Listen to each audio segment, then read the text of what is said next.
SB19 merch na ipinost sa Onesie Entertainment Facebook page, wala pa pong ilang oras at buong isang araw ay sold out na kagad. Wow! Muli nga ay nakita ang unity o ang nasabi nga pong support ng 18 SB19 Fun sa nasabi nga pong merchandise na ito ng SB19. Matapos nga na ihayag nila na ang nasabing pagbebentahan ng mga merch na ito ay mapupunta sa mga nasalanta ng nakaraang bagyo na si Tino, Uwan at ang mga naging lindol. Aware na aware nga ang SB19 sa nasabi nga pong nangyaring bagyo o kalamidad dito sa Pilipinas, especially sa mga nasentrohan ng bagyo at ng lindol, walang iba kundi ang lugar ng Cebu. Sa naging pahayag ng Onesie Entertainment, sinabi nila na ang merch na ito o ang mapagbibilan ay ibibigay at idodonate nga sa mga nasalanta ng bagyo.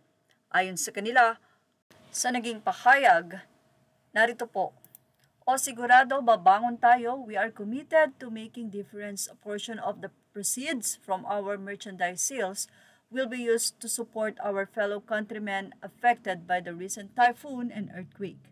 Thank you for your generous support and for helping us uplift our community during this challenging time. Together, we can make a positive impact. Salamat, 18. Samantala, sabi nga natin, wala pang 10 oras ay agad-agad, ito po ay na-sold out ang ilan sa mga items. Sa ilang mga fan, gusto ko pa naman ng bag, sold out agad SB19 Onesie Entertainment, magtayo na kaya kayo ng shop, nauubusan kami eh. Naiiyak ako, sold out na agad yung mga inaabangan ko. Natuwa, nasa cart na eh.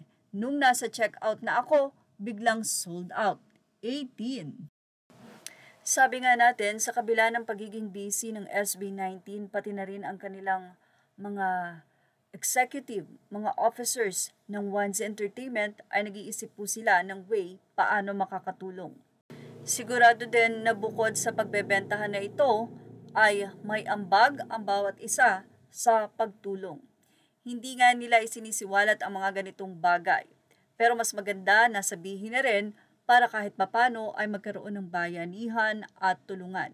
Na ang nasabi nga pong kita sa mga merch na ito ay hindi personal na mapupunta sa grupo o sa ahensya man nila o sa Onesie Entertainment.